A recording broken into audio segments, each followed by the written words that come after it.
Jésus, ma vie n'est plus pareille. Je n'ai que ma voix pour t'adorer. Sans toi, Jésus. Alors, prenons la parole de Dieu. Dans le livre, nous allons lire 3 passages précis. Je vais parler ce soir de la grâce. Dis avec moi la grâce. La grâce. Dis plus fort la grâce. La grâce. Dis encore la grâce. La grâce. On entend souvent ce mot, mais très souvent on ne sait pas ce que ça veut dire. Qui a déjà entendu parler de la grâce? Qui sait ce que ça veut dire? Amen. Tout à l'heure on va développer cela. Gloire à Dieu. Grâce de Dieu. Dis avec moi la grâce de Dieu. La grâce de Dieu. La grâce de Dieu. La grâce de Dieu. Lisons 3 passages. Et ces 3 passages vont nous conduire à comprendre la pensée de Dieu. Le premier passage, c'est 2 Corinthiens, le chapitre 12, dont je veux 3 lecteurs là. Il y a 3 micros, donc mettez-vous la même temps pour ne pas qu'on perde de temps. 2 Corinthiens, le chapitre 12, verset 9, qui est le premier passage qu'on va lire. Le second, ça sera Matthieu, le chapitre 1, le verset 1 à 6. Et puis le dernier sera 1 Samuel, le chapitre 10, le verset 9. Amen. Ça peut aller? Ça peut aller? Ça ne veut pas? Donc d'abord le premier texte c'est 1 Corinthiens chapitre 12. Pardon, 2 Corinthiens, voilà, vous suivez très bien, c'est bien. 2 Corinthiens chapitre 12, verset 7 à 9. Voilà, on va lire verset 7 à 9. Et puis le second c'est Matthieu chapitre 1, verset 6. Et le dernier c'est 1 Samuel chapitre 10, verset 9. Voilà. Verset 7 à 9. Et pour que je ne sois pas rempli d'orgueil. Et pour que je ne sois pas rempli d'orgueil. Dis avec moi. Et pour que je ne sois pas rempli d'orgueil. Et pour que je ne sois pas rempli d'orgueil. Pourquoi tu ne répètes plus? Regarde-lui. Amen. Reprenons encore. Et pour que tu ne sois pas rempli d'orgueil. Et pour que tu ne sois pas rempli Continue. d'orgueil. À cause de ces révélations. À cause de ces révélations extraordinaires. Excellentes. J'ai reçu une échade. J'ai reçu une échade. Dans le corps. Dans le corps. Un ange de Satan. Un ange de Satan. Pour me frapper, m'empêcher. Pour me frapper, m'empêcher. De m'enorgueillir. De m'enorgueillir. 3 fois. 3 fois. Le Seigneur. J'ai prié le Seigneur. De l'éloigner de moi. Oui. Il m'a dit. Ma grâce te suffit. Ma grâce te suffit. Car ma puissance s'accomplit dans la faiblesse. S'accomplit dans la faiblesse. Aussi, je me montrerai bien plus volontiers fier de mes faiblesses, afin que la puissance de Christ repose sur moi. Amen. Amen. Amen. 1 à 6. Généalogie de Jésus-Christ, fils de David, fils d'Abraham. Abraham engendra Isaac, Isaac engendra Jacob. Jacob engendra Judas et ses frères. Oui. Judas engendra de Tamar, Péret et Zara. Péret engendra Étrom. Étrom engendra Aram. Oui. Aram engendra Aminadab. Oui. Aminadab engendra Nasson. Nasson engendra Salmon. Salmon engendra Boaz de Rahab. Dis avec moi, Boaz de Rahab. Boaz de Rahab. Dis encore, Boaz de Rahab. Boaz de Rahab. Continue. Boaz engendra Obed de Ruth.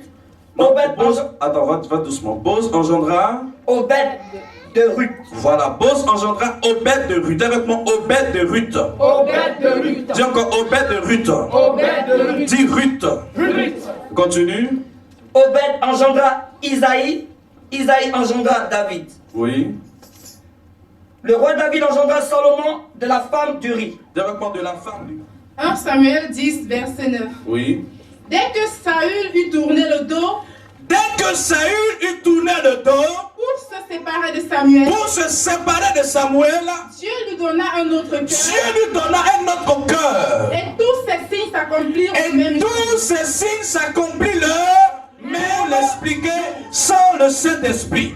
Alors je prie ce soir que ma personne entière soit mise de côté et que ton esprit nous enseigne les mystères cachés de ta parole. Que quelqu'un reçoive sa part ce soir et qu'il retourne nous bénir. Quelqu'un dit Amen, Amen, Amen. Sous la grâce. Mais bien aimé, la manière dont Dieu fonctionnait avant n'est pas différente de celle d'aujourd'hui. Je vais dire que nous parlons de grâce. Mais la grâce même a commencé d'abord à se manifester depuis l'Ancien Testament. Dis Amen. Amen. Parce qu'on a souvent entendu que sous l'Ancien Testament c'était la loi. C'est vrai que c'était la loi. Mais quand nous prenons la définition du mot grâce, nous réalisons que la grâce de Dieu a commencé à se manifester depuis l'Ancien Testament. Pourquoi? Parce que une grâce c'est quoi? Une grâce c'est une faveur qu'on accorde à quelqu'un. N'est-ce pas? Une faveur qui t'a été accordée dont tu ne méritais même pas. Amen. Donc je peux recevoir des bénédictions par grâce. Pas parce que j'ai travaillé pour les avoir, mais parce que Dieu a bien voulu me bénir qui m'a béni. Amen. Alors, donc si je me rapporte à l'Ancien Testament, je réalise qu'un homme comme Abraham a été seulement choisi par Dieu, pas parce qu'il était le plus beau, ou le plus fort, ou le plus haut dans son temps, mais Dieu lui a fait seulement grâce. Amen. Mais Abraham n'était pas dans le Nouveau Testament. Abraham est un personnage de l'Ancien Testament. Quand je regarde à même Saül, qui va être roi sur Israël, la Bible ne nous dit pas que Saül avait une démarche particulière pour être roi, mais le choix de Dieu s'est fixé sur lui et Dieu l'a établi roi. Ça aussi c'est la grâce. Est-ce qu'on est d'accord? Est-ce qu'on est d'accord? Une femme comme Sarah qui a dépassé l'âge, n'est-ce pas, de donner naissance à des enfants, Dieu va bénir ses entrailles, elle va donner naissance à un fils qu'on appelle Isaac. Ça aussi c'est la grâce de Dieu. Pourquoi? Parce que physiquement elle ne pouvait plus enfanter. Donc si nous nous rapportons à la définition du mot grâce, Dieu a commencé à agir par sa grâce depuis l'Ancien Testament. Mais la grâce n'était pas encore établie comme un mode de dispensation, comme nous le voyons dans l'Ancien Testament, où il y a eu la dispensation, n'est-ce pas, de la création, après celle de l'alliance avec Noé, après le déluge. Donc les moments, les époques où Dieu a agi d'une manière précise avec l'humanité. Alléluia. Amen. Alléluia. Amen. Bien aimé, le premier texte que nous venons de lire parle d'un grand personnage de la Bible. Parle d'un homme qui a beaucoup travaillé pour Dieu. Un homme qui a donné toute sa vie pour Dieu. Et certaines personnes disent même que l'apôtre Paul était célibataire. Mais quand nous étudions la loi du Sanhédrin, aucune personne ne peut entrer, être membre du Sanhédrin s'il n'est marié. Amen. Or, la Bible dit que Paul était membre du Sanhédrin. Le Sanhédrin, c'était l'organe qui était chargé de veiller, n'est-ce pas, à l'application de la loi mosaïque. Comprenez? Donc le Sanhédrin était même établi au-dessus des pharisiens. Les pharisiens étaient les gardiens de la loi de Moïse, mais le Sanhédrin était les principaux qui se réunissaient pour voir si la voie dans laquelle Israël était la porte, selon la loi mosaïque. Donc le Sanhédrin était l'instance suprême, l'instance juridique suprême qui pouvait décider si on doit lapider quelqu'un. Voyez-vous, au temps de Jésus-Christ, c'est le Sanhédrin qui a décidé de sa crucifixion. Amen. Donc l'apôtre Paul était membre du Sanhédrin. Ça veut dire qu'il était certainement marié. Amen, amen. Et la Bible ne nous parle pas de sa femme. Mais on peut faire des déductions. Soit sa femme peut-être ne l'a pas suivi dans le ministère, ou soit peut-être qu'elle est décédée, on ne sait pas. Mais ce qui est sûr, ce n'est pas juste de dire que l'apôtre Paul était célibataire. Il n'était pas d'abord célibataire. Praise the Lord. Praise the Lord. Et la Bible dit que cet homme que Dieu va utiliser, nous connaissons tous son histoire. C'est un homme qui a persécuté l'église de Jésus-Christ. C'est un homme qui était un opposant farouche, qui persécutait les disciples de Christ, qui les pourchassait même, qui demandait les autorisations pour aller encore les poursuivre là où ils étaient cachés. Et la Bible dit, cependant, lorsqu'il serait en train d'aller poursuivre les enfants de Dieu, il va rencontrer Dieu, Jésus-Christ sur son chemin. Dis Amen. Amen. Il va tomber et tout son orgueil aussi va tomber et à partir de là, il va commencer petit à petit à marcher avec Dieu. Amen. Mais cet homme va bâtir plusieurs églises. Cet homme est à l'origine des épîtres que nous lisons, que nous appelons les épîtres de Paul, qui nous enseignent comment gérer l'église, qui nous enseignent de la manière comment un pasteur doit gérer l'église. C'est le travail de l'apôtre Paul. Et la Bible dit que cet homme a été ravi dans le ciel, dans le 3e ciel. Et la Bible dit qu'il a entendu des paroles qu'aucun homme, aucun humain sur la terre n'a entendu. La Bible dit qu'il a vu des choses qu'aucun humain n'a vues. La Bible dit qu'il a vu des images, des sons, des mélodies qu'aucun homme sur la terre né d'une femme n'a vu. La Bible dit que cet homme avait des dons spirituels d'une excellence pas possible. Cet homme était puissamment utilisé par Dieu. Mais cependant, la Bible dit quoi? Pour ne pas qu'il soit enflé d'orgueil, Dieu lui-même va permettre à un esprit, à un démon d'habiter dans sa chair.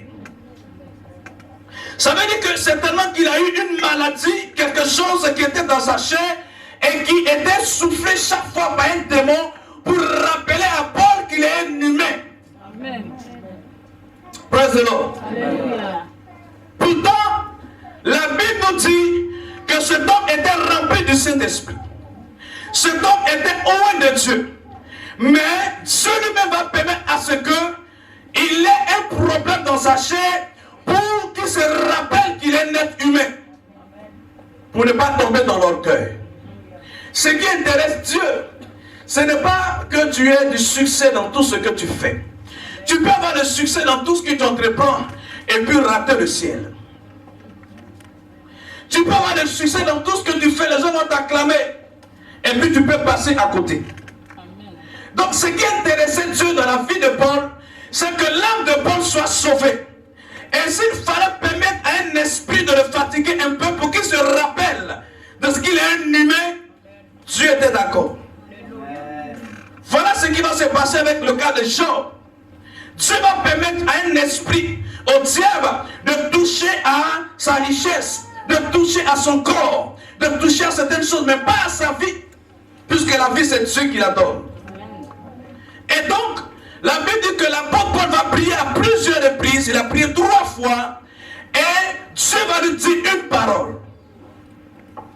Donc, un homme qui est rempli du Saint-Esprit, dans son corps, il y a une maladie. Amen. Je veux dire à quelqu'un, très souvent, nous prions comme des choses, mais très souvent, Dieu lui a mis ça exprès pour que tu réalises que même si on t'acclame des 10 mains ou des 10 pieds ou des quoi, je ne sais pas, que tu réalises qu'après tout, tu es un être humain. Amen. Alléluia. Amen. Alléluia. L'humilité précède, l'orgueil précède, c'est pas fini. Et la ruine. L'humilité précède la gloire, mais l'orgueil précède la chute et la ruine. Tu peux chuter puis ne pas être ruiné, tu peux te lever. Quand quelqu'un est ruiné, ça veut dire quoi?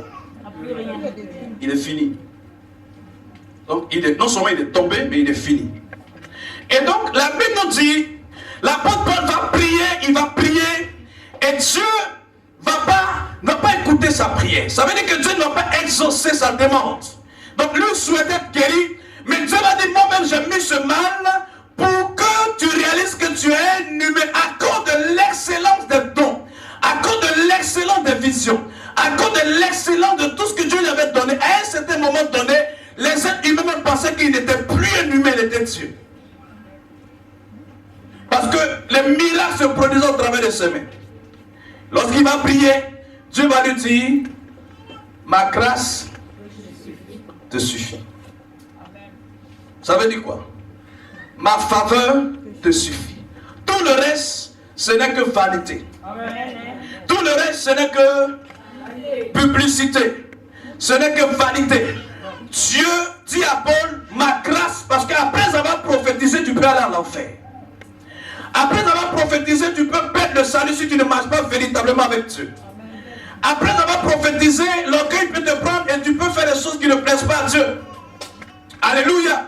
Et donc, pour ne pas que l'apôtre Paul perde le salut, Dieu va lui dire, ma grâce te suffit. C'est-à-dire, ma faveur te suffit. Je te connais, tu es mon fils, ça suffit. La maladie là, ce n'est pas pour t'amener à la mort, c'est pour te maîtriser. Dieu veut pour te maîtriser. Dis à ton frère, c'est pour te maîtriser. Alléluia. Amen. Donc, ici, la grâce va trouver son sens. Dans le fait que nous pouvons être des personnes qui soient sujets à de grandes choses. Mais il ne faut jamais oublier que tu es un humain. Amen. Il ne faut jamais oublier que tu es une personne mortelle. Et qu'un jour, tu seras devant Dieu, tu dois rendre compte. Gloire à Dieu. Et donc, bien aimé, sachons que tout ce que nous avons sur la terre, c'est par la grâce de Dieu. Amen. Si tu manges, c'est par la grâce de Dieu. Amen. Si tu dors, tu te réveilles, c'est la grâce de Dieu. Et le deuxième passage que nous venons de lire, il est question ici de Saül. J'ai déjà prêché sur ce message. Amen. Mais je reviens encore pour vous expliquer une autre profondeur. La Bible dit que Dieu va parler au prophète Samuel pour lui dire que demain je t'enverrai un jeune homme et c'est lui qui va régner sur mon peuple. Puisque Israël ne voulait plus que Dieu soit établi directement sur eux, il voulait un homme. Et Dieu va choisir Saül pour régner en tant que premier roi. Mais avant cela, Dieu va parler au prophète pour lui dire que le lendemain je t'enverrai quelqu'un et c'est lui qui va régner. Mais la Bible dit ceci, Saül était le plus beau garçon de toute sa génération. Il était le plus grand de toute sa génération. Donc la Bible dit qu'il n'y avait aucune autre personne dans le royaume d'Israël qui était plus beau que Saül, qui était plus grand que Saül. Donc cet homme était d'une beauté rare, d'une beauté angélique, d'une beauté rare. Et la Bible dit que Saül va en tirer une fierté, puisque son nom même signifie beauté, ça signifie fierté. Et donc, il va vivre comme il voulait, il va marcher, mais ce qu'il ne va pas comprendre, lorsque Dieu va le choisir, Saül va penser que c'est à cause de sa beauté et à cause de sa taille que Dieu l'a choisi. Amen. Praise the Lord. Il va rencontrer le prophète Samuel et le prophète va lui dire exactement ce que Dieu lui avait dit. Dieu le choisit pour l'établir comme roi. Mais dans la pensée de Saül, il a fait référence à sa taille et à sa beauté. Pourquoi? Quand nous lisons ce passage, nous réalisons que le verset 9, dès que Dieu va le ouer au travers des mains de Samuel, la Bible dit que dès l'instant où ils vont se quitter, Dieu va lui donner un autre cœur. Pourquoi il lui donne un autre cœur? Oui. Parce que ce n'était pas le roi que Dieu voulait établir.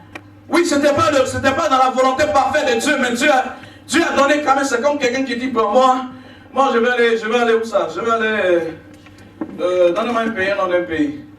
Je vais aller aux États-Unis. Il rêve, il voit qu'aux États-Unis, s'il va là-bas, il y aura des problèmes. Mais puisque lui-même, dans sa pensée, il rêve, il convoite tout son désir, c'est d'aller aux États-Unis, et malgré le fait que Dieu lui montre des signes qui démontrent que ce n'est pas la volonté de Dieu, mais puisque lui-même, il est obstiné, il veut aller là-bas, pensant qu'il va réussir, parce que les autres ont réussi là-bas, malgré tous les avertissements de Dieu, il insiste, Dieu lui dit, bon, va aux États-Unis. Ça, c'est la volonté permissive. C'est-à-dire, ce n'est pas la volonté parfaite de Dieu, mais plus que tu insistes, c'est comme un garçon qui veut de toi et depuis, toi-même tu sais que le monsieur n'est pas bien converti. Tu sais qu'il n'est pas bien encore. Et quand tu rêves, tu vois que vous êtes distant même comme ça. Mais puisque l'amour est encore dans ton cœur, quand tu te réveilles, tu dis c'est une confirmation. Que c'est la volonté de Dieu. Toi-même tu sais en toi-même que ce que tu dis là, c'est en contradiction avec ce que l'Esprit de Dieu a dit dans ton cœur. Mais puisque l'amour charnel, l'amour éros a pris le dessus, même si un ange même t'apparaît pour dire c'est pas le plan de Dieu, tu as dit c'est un démon. Amen. Amen. Donc quand c'est comme ça, Dieu dit bon comme tu veux, prends.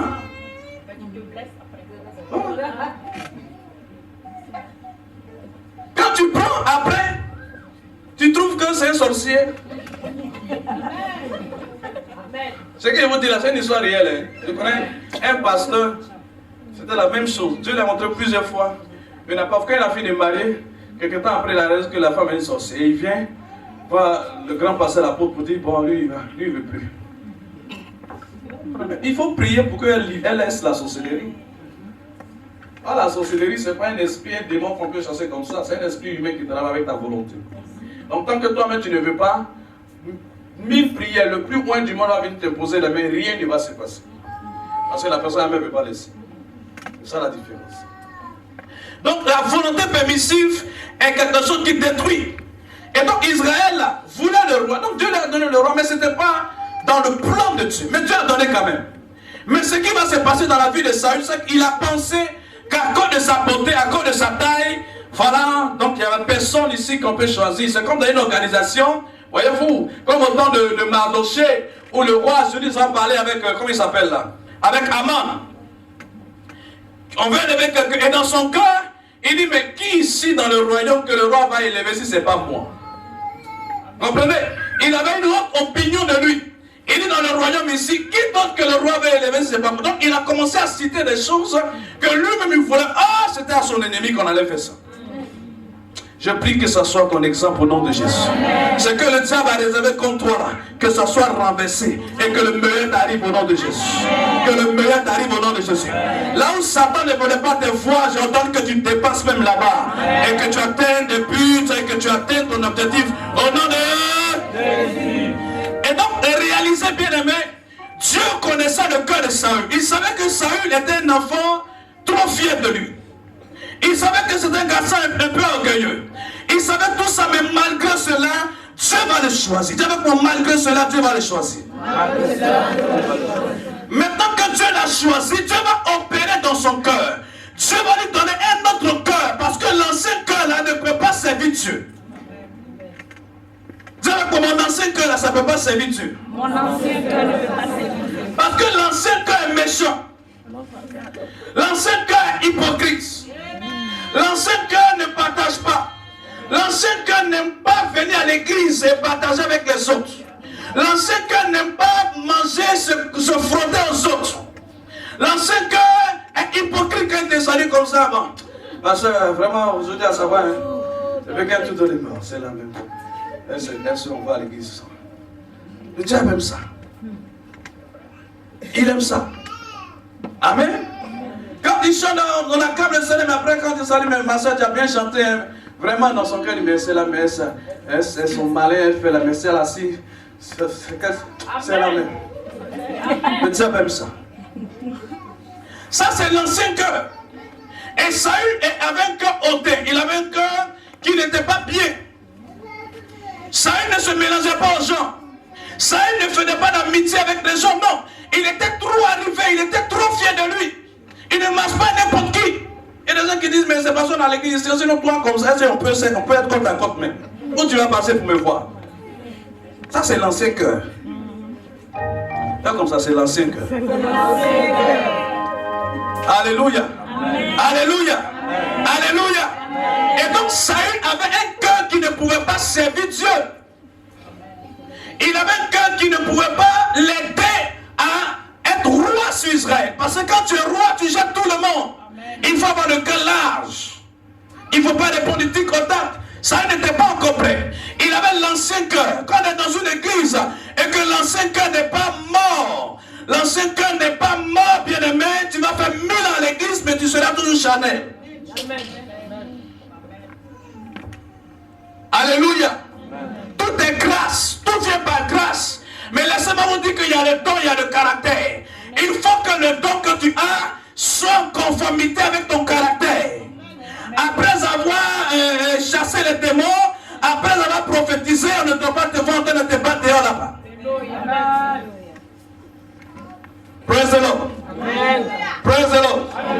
Donc l'ancien cœur doit être enlevé et le nouveau cœur doit prendre la place. Dieu même était conscient que s'il laissait Saül comme ça, vraiment ça allait être difficile pour lui. Dieu lui donne un autre cœur. Pourquoi? Parce que Saül a commencé à prophétiser avec les prophètes. Samuel lui a dit, dès que tu me quitteras, tu vas rencontrer une troupe de prophètes. L'esprit va tomber sur toi, tu vas commencer à prophétiser. Tu seras changé en autre personne. Et effectivement, il a commencé à prophétiser. Les gens le voient et disent, mais c'est pas Saül qui est là, le fils de qui, c'est pas lui qui est là, c'est pas. On dit, mais c'est lui. Tu as changé son identité. Amen. Mais si le cœur n'était pas changé, tu peux te remplir d'orgueil. Et ça, on a des problèmes avec certaines personnes dans le ministère. Dès les ans, il a commencé à prêcher un peu, ou bien il a commencé à chanter un peu, on a acclamé pour lui, c'est fini. Alléluia. Dis à ton frère, tu dois savoir où tu es quitté. Donc l'ancien cœur devait être ôté. Dieu n'aime pas qu'on soit assemblé et puis il y a l'hypocrisie. Alléluia. Le frère ou la sœur te vit chez elle, tu arrives là-bas, tu finis de manger, tu te dis, mais vraiment, elle reste rien dans son frigo là, mais vraiment, elle souffre. Elle n'a rien à manger chez elle là-bas. Et ça devient sujet de causerie. Vous la voyez à l'église, c'est ça bien, mais il n'y a rien là-bas. C'est l'emballage seulement. Satan aime les trucs comme ça. Il aime ça. Alléluia. Ça, c'est l'autre cœur. que l'autre cœur-là meurt au nom de Jésus. Reçois un nouveau cœur au nom de Jésus. Reçois le cœur selon Dieu au nom de Jésus. Il faut que le cœur que Dieu te donne t'aide à pouvoir le servir. À pouvoir marcher avec lui. J'ai béni Dieu pendant tout ce séminaire, des biens spirituels ont été sémés en toi. Mais il ne faudrait pas que le caractère vienne étouffer ce qui a été sémé. Il ne faut pas que le caractère vienne étouffer ce qui a été donné. Et le diable est spécialiste là-dedans. Quand tu finis des temps de bénédiction comme ça, c'est pourquoi j'ai pris certaines personnes pour prier ici pendant 4 jours. On a prié fortement parce que le diable aime ça. Quand tu reçois quelque chose, il veut venir l'étouffer par des choses bizarres. Dis avec moi, fais attention à ton cœur. Dis à celui qui est à côté de toi, fais attention à ton cœur. Et donc, la vie de Saül, Dieu va nous donner notre cœur. Effectivement, tous les signes vont s'accomplir. Mais, quand nous regardons sa vie, il va finir par reprendre les choses que Dieu lui reprochait. Il sera roi, mais après Dieu va établir un autre roi. Bien aimé, l'élévation c'est une responsabilité. Je vais te dire la vérité, l'élévation c'est une responsabilité. La grâce de Dieu dans ta vie, elle est gratuite, mais c'est aussi là où tu es arrivé, tu n'as même pas le droit d'échouer. Là où tu es arrivé, tu n'as même pas droit à l'erreur. Tu n'as pas droit à faire une faute. Parce que le niveau là où nous sommes ne te permet plus d'être comme un enfant. La Bible dit qu'aussi longtemps que l'héritier va demeurer enfant, il ne diffère en rien d'un esclave. Je déclare qu'ici il n'y a plus d'esclaves. Parce que nous sommes tous affranchis par la puissance de Dieu.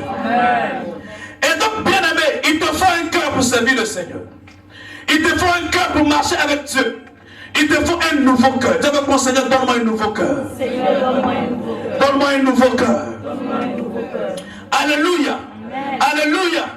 Quand nous nous efforçons à bâtir l'œuvre de Dieu, quand nous nous efforçons à payer le prix pour que l'église aille de l'avant, il ne faudrait pas que tu viennes s'aimer autre chose là-dedans. Amen. Amen. Si le pasteur commence à s'aimer le blé, viens s'aimer aussi le blé. S'il sème le riz, viens s'aimer le riz. Mais ne viens pas s'aimer les pierres. Praise the Lord. Alléluia. Alléluia. Lève la main, mets la main sur ton cœur, dis Seigneur, donne-moi un nouveau cœur. Donne-moi un nouveau cœur. Donne-moi un nouveau cœur selon le temps que tu m'as donné. Seigneur, donne-moi un caractère exemplaire. Pour que après avoir prophétisé, après avoir chassé les démons, après avoir évangélisé, que mon caractère ne soit pas une occasion de chute pour quelqu'un. Mais au contraire, que mon cœur soit... Bien aimé, ce n'était pas véritablement mon message c'est le Matthieu chapitre 1. C'était une parenthèse que l'Esprit de Dieu m'avait mis à cœur. Bien aimé, regardez avec moi ce passage. Alléluia. Je l'ai écouté une première fois, mais le Saint-Esprit m'a donné le pouvoir comprendre d'autres choses encore à l'intérieur. Vous savez ici, il est question de la généalogie de Jésus. Et la généalogie, c'est quoi? C'est la liste de tous les ancêtres d'une personne. Où tu es assis ici, tu as une généalogie. N'est-ce pas? Tu as des aïeuls, tu as des gens qui sont... Jusqu'à tu arrives, ça arrive à toi. Et après toi aussi, les gens viendront, n'est-ce pas? Dis Amen. Amen. Dis bien Amen. Amen. Et donc, Jésus aussi avait une généalogie. Quoi qu'il soit né par la vertu du Saint-Esprit, mais nous connaissons sa ligne, nous savons qu'il vient de la tribu de Judas. Et donc, quand nous lisons Matthieu le chapitre 1, nous allons comprendre quelque chose. La généalogie de Jésus va remonter à partir d'Abraham. Et Matthieu va citer les ancêtres de Jésus. Mais si vous remarquez très bien, vous allez réaliser avec moi qu'il y aura mention du nom de certaines femmes. Or, les Juifs sont un peu comme les Arabes en matière de traitement, c'est-à-dire en matière de raisonnement à l'image de la femme. Et sur les Juifs, on ne mentionne pas normalement le nom de la femme dans la généalogie. Pourquoi? Parce que selon la pensée juive, c'est l'homme qui est l'héritier. C'est de l'homme que vient la lignée. C'est pourquoi même quand les Juifs donnent naissance, une famille juive donne naissance à une fille ou une femme qui est la première née, elle n'est pas l'héritière. C'est le garçon qui est l'héritier, même si c'est le dernier enfant. Si un monsieur a eu cette fille, il a eu un 8e garçon qui est le dernier de la famille, il devient l'héritier. Il devient le chef de la famille. Et donc dans la généalogie, on ne cite pas le nom des femmes. Mais quand je lis ce passage, je réalise qu'ils vont citer le nom de plusieurs femmes. Si vous remarquez très bien, si vous lisez les généalogies dans l'Ancien Testament, vous allez voir qu'il n'y a pas mention de nom de femmes là-dedans. Pas parce que la Bible compte des femmes, mais nous savons que l'histoire de la Bible est tirée sur les coutumes juives. Et donc, la généalogie, la lignée vient de l'homme. Dis Amen. Amen. Femme, dis Amen. Amen. C'est pas comme toi, dis Amen. Amen. Alléluia. Amen.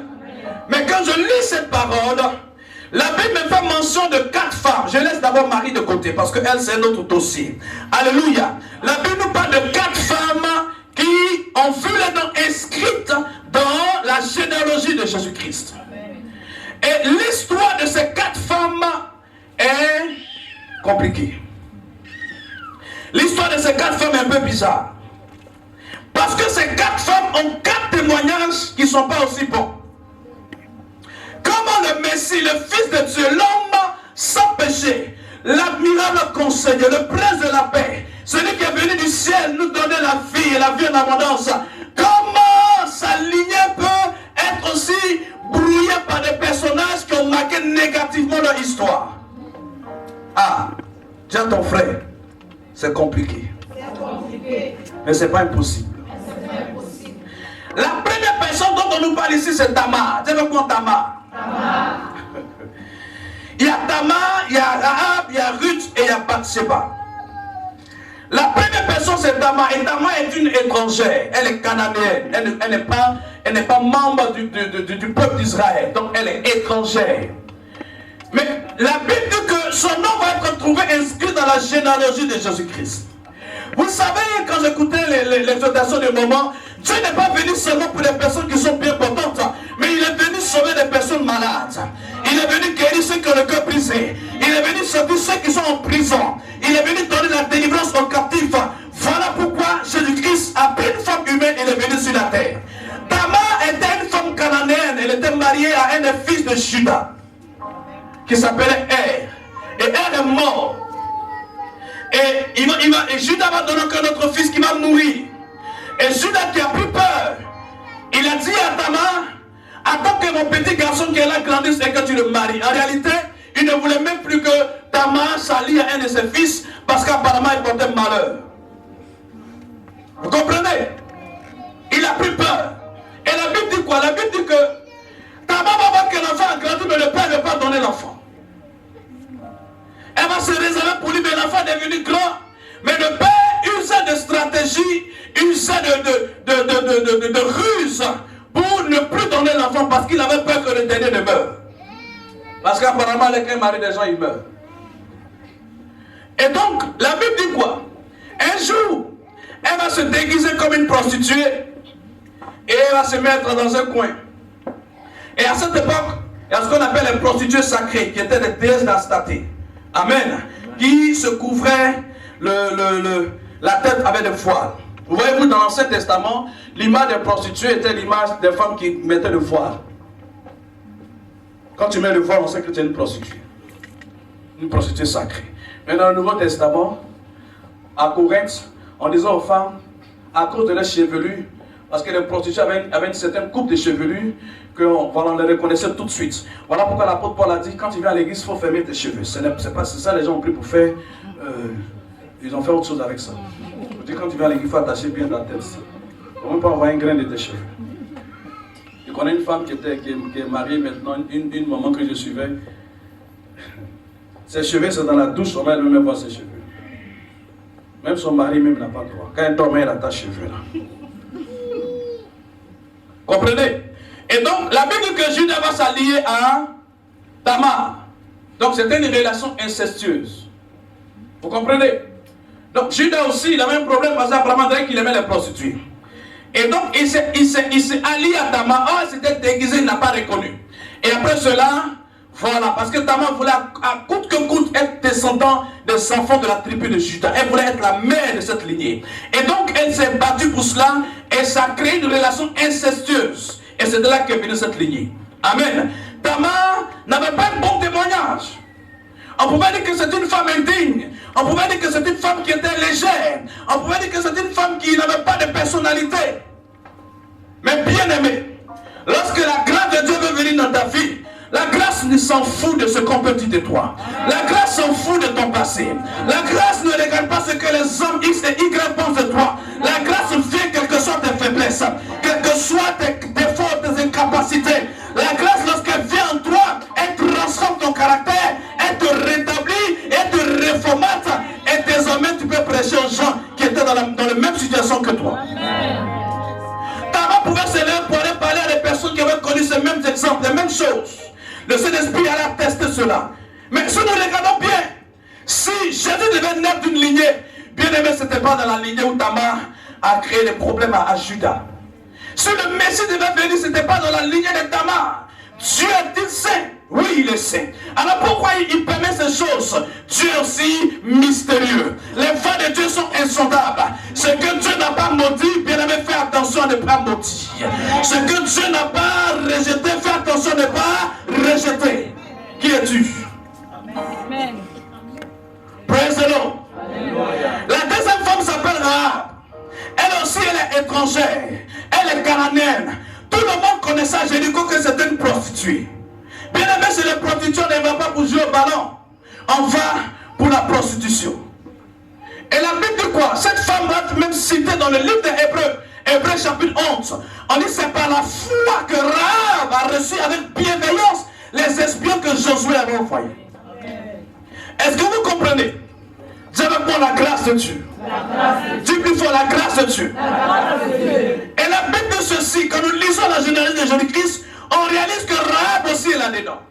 Ah, une prostituée, une femme légère, on pouvait dire, une femme qui a vendu son corps à tout le monde, une femme qui n'avait plus de dignité. Mais frère, lorsque la grâce de Dieu va venir dans ta vie, la grâce ne se renseigne pas d'abord sur ton passé pour voir si tu étais bien ou mal, ou tu étais ceci ou cela. Quand la grâce vient dans ta vie, elle vient directement du trône de Dieu.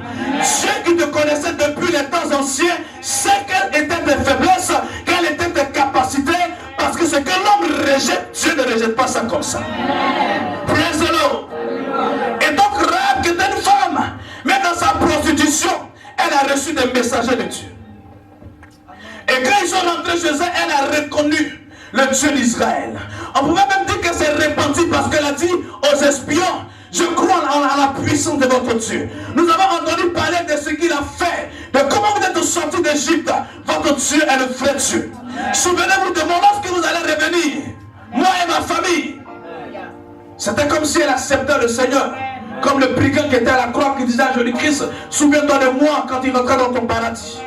Même le brigand a été sauvé. Bien aimé, c'est la grâce de Dieu. C'est la grâce de Dieu. Le brigand qui avait tué des personnes, qui avait fait du mal à la population, sur la croix, lui aussi, au dernier moment est sauvé. Bien aimé, la grâce de Dieu est pour ta vie. Tu seras élevé par la grâce de Dieu. Tu seras béni par la grâce de Dieu. Tu seras marié par la grâce de Dieu.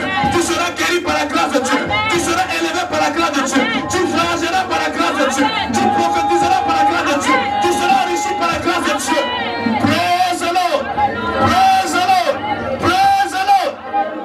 La prostituée aussi est dans la lignée du Dieu Saint. Frère, si humainement on peut réfléchir, on fera 1000 ans ici, on ne pourra pas comprendre.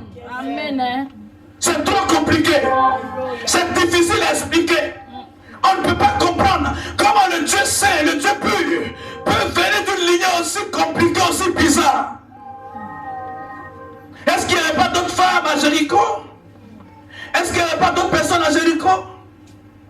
Mais Dieu a orienté ses serviteurs là-bas. Dis à ton frère, ne juge pas ce que Dieu n'a pas jugé. Ne juge pas ce que Dieu n'a pas jugé. Et donc la première femme, elle est incestueuse. La deuxième femme, c'est une prostituée qui vient d'une famille idolâtre. Où il y a l'idolâtrie. Où il y a la magie. Où les gens sont voués vers le culte des idoles. Ruth, la Moabite, elle venait d'une famille idolâtre. Où on ne connaît même pas Dieu. Où c'est Astaté, c'est Baal. Et les gens étaient là, voués à cela. Mais cette femme a rencontré une femme de destinée. Je vais dire à quelqu'un, tu peux marcher dans la vie, mais il y a des personnes, quand tu les rencontres, ta vie change. Amen. Frère, il y a des personnes, quand tu les rencontres, ta vie change. Parce que ce sont des personnes de destinée. Ce sont des connecteurs. Ils vont te connecter à ta destinée. Ils vont te mettre mettre sur le chemin qui va te faire réussir. Ils vont te dire les paroles que tu dois entendre pour réussir. Ils vont t'élever pour que ta vie ne soit plus jamais la même. Ils te diront des choses que jamais personne ne t'a dit. Ils vont te soutenir comme personne ne t'a soutenu, bien-aimé.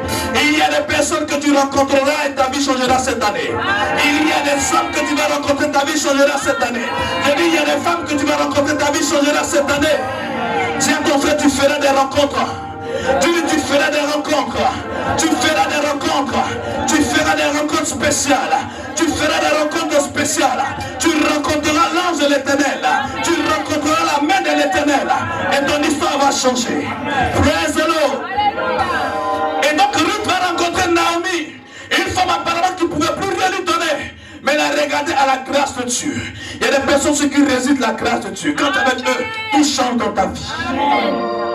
Cette femme va rencontrer Boaz. Et c'est de là que la lignée va commencer à descendre. Parce qu'après Boaz viendra Isaïe. Après Isaïe viendra David. Mais réalisez que toute cette lignée, les femmes qu'on est en train de citer, étaient des femmes qui avaient des vies bizarres. Et la dernière même, elle-même a bouclé la boucle. C'était une femme qui avait commis l'adultère avec David. Ah, mais comment le Messie peut venir d'une lignée? La première qu'on a citée, elle était incestueuse. La deuxième qu'on a citée, elle est prostituée. La troisième qu'on a citée, elle est idolâtre. La dernière même, elle a commis l'adultère. Dis à ton frère, c'est bizarre. Dis-lui, c'est trop compliqué. Alléluia. Alléluia. La Bible nous dit ceci. Bathsheba, parce que c'est ce que son nom signifie. Son nom signifie fait par serpent. Ça veut dire que certainement, peut-être que ses parents, pour l'avoir dû faire un serpent, ont dû faire des choses. Mais la Bible dit que, selon les études, elle était d'une beauté redoutable. Ça veut dire sa beauté là, c'est pas musulman. Dis-moi, c'est pas musulman. Elle est jolie. C'est pas démon. C'est Dieu qui a donné. Amen. C'est Dieu qui a donné.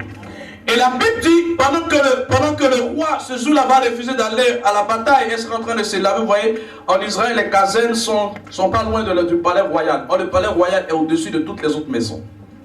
Donc, quand il est en haut, il voit tout ce qui se passe. Amen. Parce que le roi est le dernier rempart. Avant de l'atteindre, il fallait que tu atteignes d'abord sa garde, rapprocher ses gardes. Amen. Et cette femme était mariée à un homme qu'on appelle Uri.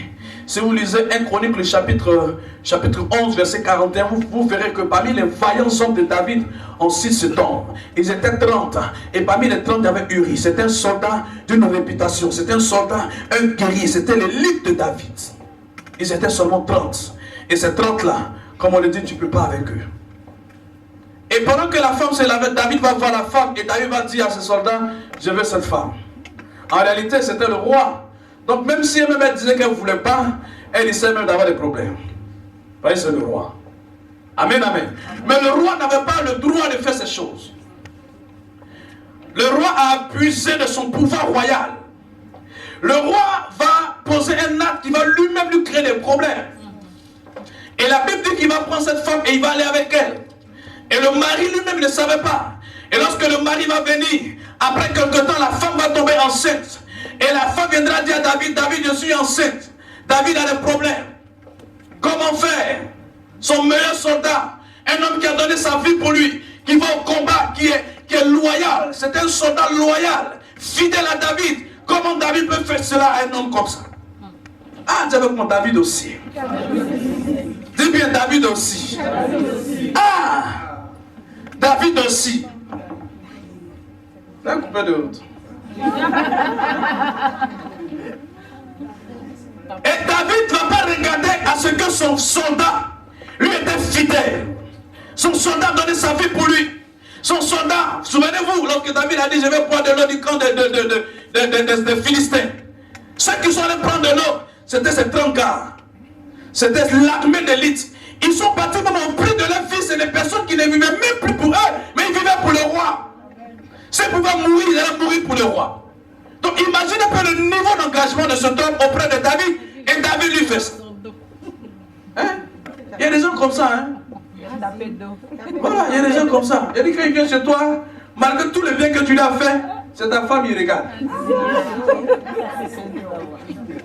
Oh, dans l'église, on peut se dire la vérité. Oui. Il y a des gens comme ça.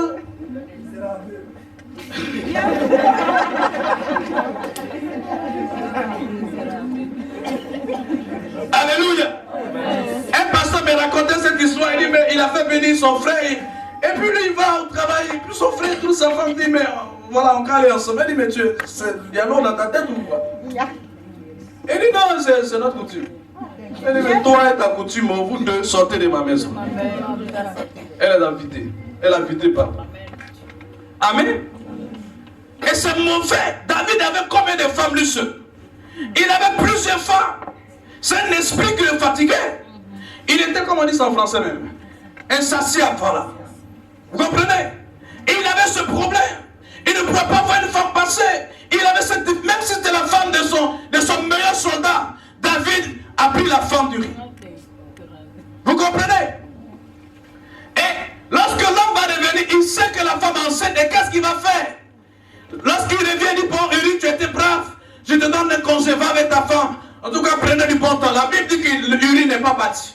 Pas parce qu'il savait, non. Mais il n'a pas fait exprès. La Bible dit qu'il a dormi devant la cour du roi. On vient dire au roi, roi. Il n'est pas parti, hein. Parce que le roi aussi a ses gars hein, qui fait des trucs comme ça. Ah oui? Il y a les gars qui l'envoient dans des missions louches. Vous comprenez? C'est pas un truc qui date d'aujourd'hui. La Bible dit qu'il n'y a rien de nouveau sous le soleil. Même nos présidents qu'on voit là, ils ont des gars comme ça aussi. Voilà, qui sont prêts. S'il a vu une fille à la télévision, il dit ça là, je veux, il va tout faire pour aller prendre la fille pour envoyer. Il trouve son argent dedans. Vous comprenez? Et donc, voyez-vous, le monsieur ne va pas partir, il va dormir là. On vient dire à David, Uri n'est pas parti, il est resté là. Et il dit, bon, on va organiser une fête et on va lui donner à boire. Quand il va boire, on va le soulever, on va le mettre sur le lit de sa femme. Là, au moins, on sait qu'il va faire quelque chose. Praise the Lord. Praise the Lord. La Bible dit qu'il a donné à boire. Il était ivre. Mais il n'a pas eu de relation conjugale avec sa femme. Il est resté dormir avec ses amis. On vient dire à David, le plan B n'a pas marché encore. Ça devient compliqué. La grossesse aussi commence à faire ses effets. Mais qui t'a enceinté? Ah. C'est ça. C'est ton frère, c'est la question. Alléluia. Alléluia. Donc ça commence à devenir compliqué sur le roi. Et le roi commence à réaliser que la situation devient trop compliquée pour lui. Il faut maintenant qu'il sorte les grands moyens. Alors il va appeler Jean, il va dire, mais Jean, viens. Aujourd'hui, à la bataille, mettez Uri là où c'est chaud, là, où vraiment c'est dur, où là-bas, c'est pas amusement. Mettez-le en première ligne, au front. Dépreuve-vous pour qu'il ne revienne pas ici. Il faut qu'il reste là-bas. Vous voyez comment le diable est mauvais? Le péché appelle le péché. Comprenez? Le péché appelle le péché. Si tu as volé, on va dire, mais qui a pris ça? C'est que c'est toi, hein? Tu vois? C'est encore un autre péché. Souvent, tu fais comme si c'est vrai, tu t'énerves, mais tout ça. Il s'énerve, tout ça, mais comment on peut m'accuser? Il pleure, il fait ses larmes, il sait que c'est lui qui a volé. Donc, après ça, il y a l'hypocrisie aussi qui vient, parce que tu es obligé de faire comme si ce n'est pas toi. Est-ce que vous comprenez? Tu es obligé d'être normal, comme si de rien n'était. Pourtant, dans ton esprit, tu sais que c'est toi. Donc ça aussi, c'est un peu la sorcellerie aussi. Hein. Oui, parce que le sorcier, même s'il est en train de bouffer son enfant, mais le matin, il est le plus gentil. Il fait du bien à tout le monde. Même si on dit qu'il est sorcier, les gens seront prêts à se battre pour lui. Pour moi, c'est faux. Donc, il adopte un caractère, un comportement qui fait de sorte qu'on ne peut même pas le soupçonner. Vous comprenez? Et donc, il va là, sur le champ de bataille, il va mourir là-bas. Vous comprenez? Donc, l'adultère a amené la mort. Il ne va pas s'arrêter là. Vous comprenez? La Bible dit qu'il va, quand le monsieur est mort, il va recueillir sa femme. C'est pourquoi dans la Bible, tout ce qu'on parle on parle de Bathsheba, on dit c'est la femme d'Uri. Est-ce que vous comprenez? Vous comprenez? On dit c'est la femme d'Uri. C'est vrai qu'après c'est changé, après le deuil, on pouvait dire autre chose, mais la manière que ça s'est passé, c'était pas comme ça que ça devait se passer. Et lorsqu'il va mourir, David va récupérer la femme, l'enfant, elle va donner naissance à l'enfant, mais l'enfant va mourir parce que Dieu n'aime pas dans ces choses. Dieu n'aime pas dans ces choses. Mais après cela, ce que je ne veux pas comprendre, quand j'ai médité ce passage, j'ai dit, mais Dieu, il y a des choses que nous ne connaissons pas encore. Il y a des profondeurs que nous ne connaissons pas encore. Il y a des choses que nous ne pouvons pas réaliser dans notre temps encore. Mais la Bible dit quoi? La Bible dit, lorsque l'enfant va mourir, David va se lever, va se laver, toute la vie a recommencé. Et il va aller avec Bathsheba et elle va donner naissance à un enfant qu'on appelle Salomon. Et vous savez ce qui s'est passé à la naissance de Salomon. La Bible dit que lorsque Salomon est né, la Bible déclare que l'enfant plut à l'Éternel. Je ne comprends pas ça. Je ne peux pas comprendre. Dieu pouvait aimer les enfants qui sont sortis des autres femmes, où la relation était quand même pure. Mais parmi tous les enfants de David, les Absalom, les qui encore, ils sont beaucoup là. Citez-moi. Les Amon, les Roboam, toutes ces personnes-là qui étaient là. Mais Dieu pouvait prendre ces personnes. Voilà pourquoi Absalom lui-même s'est rebellé et dit, mais c'est pas possible, moi je suis l'aîné. Les autres sont moi, mais c'est moi qui suis là. Mais l'enfant là, nous on connaît sa maman. On connaît l'histoire. Ça, il ne suis pas d'accord. Mais dis avec moi, c'est la grâce de Dieu. Dis à ton frère, tu ne peux pas comprendre la grâce. Ne cherche même pas à comprendre la grâce. Parce que si tu veux comprendre la grâce, tu vas vieillir sur le champ. Si tu veux comprendre la grâce, tu vas peut-être même pas lire la Bible. Parce que la grâce est bizarre. Mais c'est la grâce. Il ne mérite pas, mais Dieu lui a donné. Quand j'étais à Paris, il y a une fille qui m'a dit, elle m'a donné un témoignage. Elle dit, pasteur, elle était à Samuel, puis elle a taquiné. Elle dit, pasteur, tu vois ma camarade là, quand tu nous regardes nous deux là, est-ce qu'il y a un match? Je dis, pourquoi il y a un match? Vous deux, vous êtes des femmes, il n'y a pas de problème. Elle dit, bon, quand tu dis la vérité, moi je sais que c'est joli qu'elle. Il dit, bon, ça c'est toi qui dis. Elle dit, mais parce que nous-mêmes, quand elle est venue à l'église, on dit, mais c'est là même vraiment, nous-mêmes les doyens, on est là, on n'est pas mariés, il n'y a pas de match. Mais il y a un frère qui est quitté là. Un pharmacien est venu à l'église, il dit, c'est la fille d'Yves. Et nous on prie, on jeûne. Mais c'est ce petit visage, tout ça, mais elle là, il n'y a pas de match. Dieu aussi. Ça ne décourage un peu, hein? Il dit, mais Dieu, mais c'est pas. Nous, on est là, mais elle vient d'arriver, mais elle est sortie de pas, il n'y avait pas longtemps. Elle n'a pas bien fait sa délivrance. Lui, il vient et dit, c'est là, il vient. Quoi? Mais c'est la grâce. On ne peut pas expliquer la grâce. C'est que toi, tu vois bizarrement, là, Dieu, il voit ça bien. C'est la grâce. D'abord, c'est la grâce. Tu peux faire, c'est la grâce. C'est la grâce. Et les gens qui mettent pied à l'église la première fois, Dieu les bénit comme il n'a pas béni quelqu'un ici. C'est la grâce. Alléluia. Non, je laisse seulement dire, ma fille, c'est la grâce de Dieu. Sinon, beauté là, c'est pas ça ne garantit pas le mariage. Si c'était ça là, en tout cas, il y avait beaucoup de choses déjà. Amen. Donc la beauté ne garantit pas le mariage. C'est la grâce de Dieu qui tourne les portes du mariage. Alléluia. Alléluia. Donc si tu penses que tu es trop bon, tu es trop belle, dis à ton frère, même balle un peu à terre. C'est une question de grâce. Dis-lui, c'est une question de grâce. C'est une question de grâce.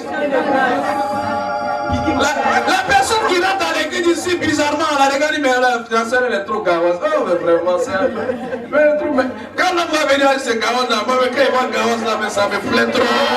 C'est ça même qui m'arrange. Praise the Lord. Praise the Lord. Alléluia. C'est la grâce. Dieu fait tout par grâce. Et regardez, elle va donner naissance à Salomon. Dieu me va dire, l'enfant là me plaît. Mais l'enfant est sorti de l'un de quelqu'un qui a fait mauvais.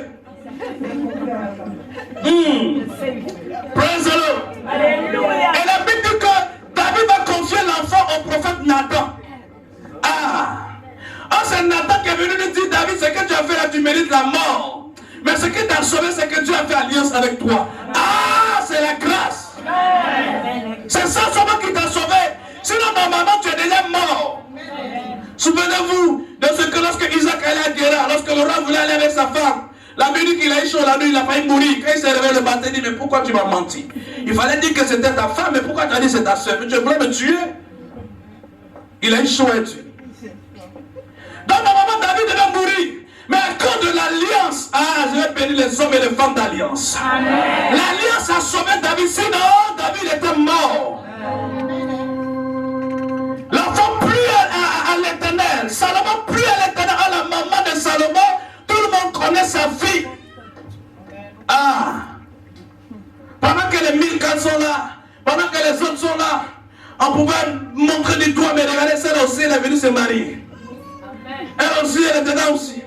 Nous, on est là à l'Europe depuis longtemps. Toi, tu es arrivé bizarrement, tu penses qu'il n'y a pas ta place ici, hein? Mais là où les hommes n'ont pas calculé, Dieu a déjà mis ton siège bien arrangé pour que tu t'asseyes. Et donc, cette femme va donner naissance à un roi. Mais les hommes qui étaient là, elles faisaient des enfants, mais elle n'avait pas de destinée royale sur la vie de l'enfant. Voilà pourquoi, bien aimé, ne juge pas ce que Dieu n'a pas jugé. Parce que là où quelqu'un est arrêté, là où il est assis, tu ne connais pas ce qui est dans son ventre. Tu ne connais pas ce qui est dans ses entrailles. Tu ne sais pas qu'est-ce qu'elle porte dans les entrailles. Parce qu'elle marche, mais dans son sein, il y a un roi qui doit venir. Ces personnes sont programmées pour accoucher cette année des choses royales dans leur vie. Praise the Lord! Praise the Lord! Avant Bathsheba, quand elle marchait dans le royaume, elle se cachait. Parce que tout le monde pouvait lui montrer du doigt. C'est comme la femme cananéenne, la femme samaritaine, pardon. Elle est venue puiser de l'eau à midi. Or, tout le monde sait qu'à midi, on ne vient pas puiser de l'eau. À midi, normalement, tout le monde mange à la maison. On vient puiser de l'eau le matin. Mais elle avait honte. Parce qu'elle a pris le mari de beaucoup de personnes. Peut-être qu'elle pouvait rencontrer le rival là-bas. Il attendait des pieds fermes. Et vous savez, quand c'est comme ça, les autres femmes aussi, elles se mettent ensemble, puis on te frappe. Oui, ça peut arriver chez eux aussi. Donc, elle ne sortait pas le matin.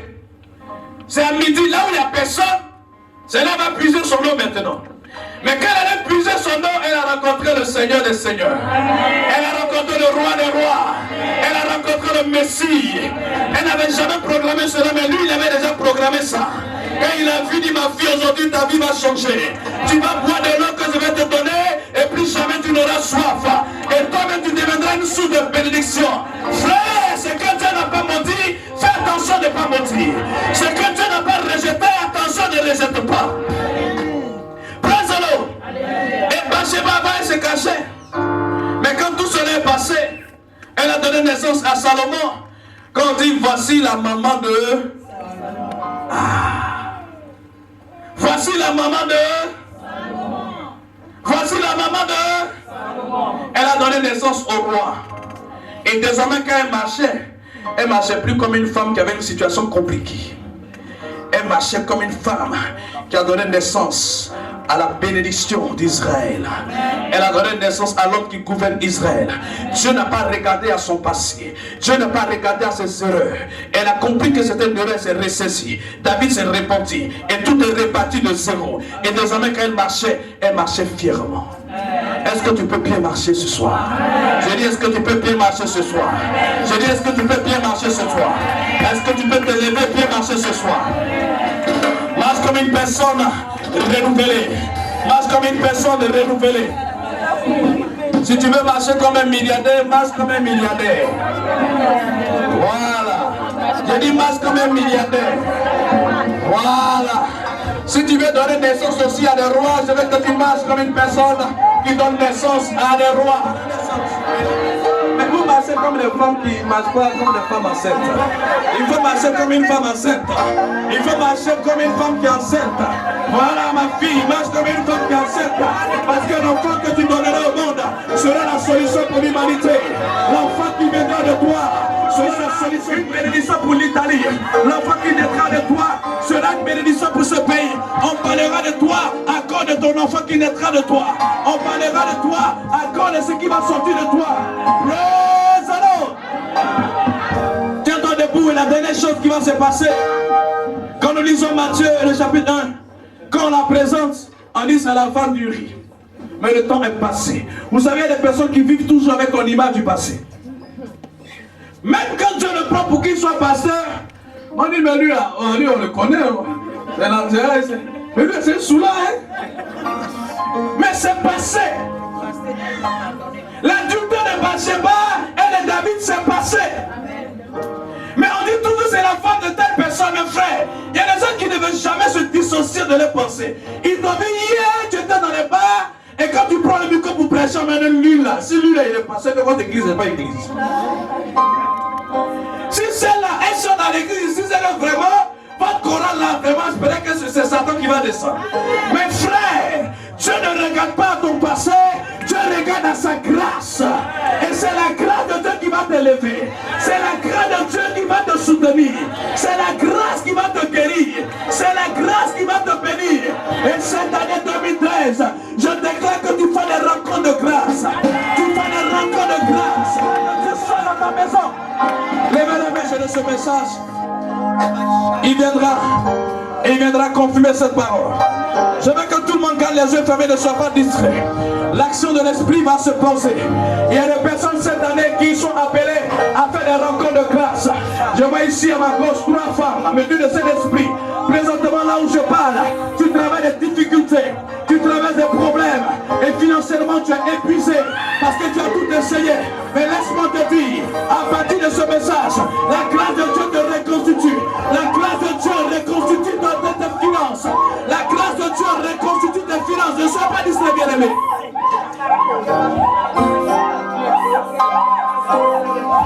Fermez les yeux, ne sois pas distrait. Je vois 3 femmes ici. Le Saint-Esprit m'a dit de te dire que cette année, tu vas le rencontrer.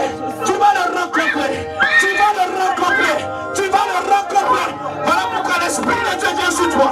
L'Esprit de Dieu vient sur toi. L'Esprit de Dieu vient sur toi. Alléluia. Cette nuit, le Seigneur m'a montré 7 personnes. Et j'ai vu ces 7 personnes qu'on lavait dans le puits. Une eau que je n'ai jamais vue. C'est une eau que je n'ai jamais vue. Et j'ai vu ces 7 personnes. Et tout à l'heure, je priais pour ces 7 personnes. Vous qui êtes devant, levez les mains. Le Saint-Esprit me dit de mon fils, dans 3 mois, tu verras quelque chose. Dans 3 mois, on ne te reconnaîtra pas. Dans 3 mois, laisse-moi te dire de la part du Saint-Esprit,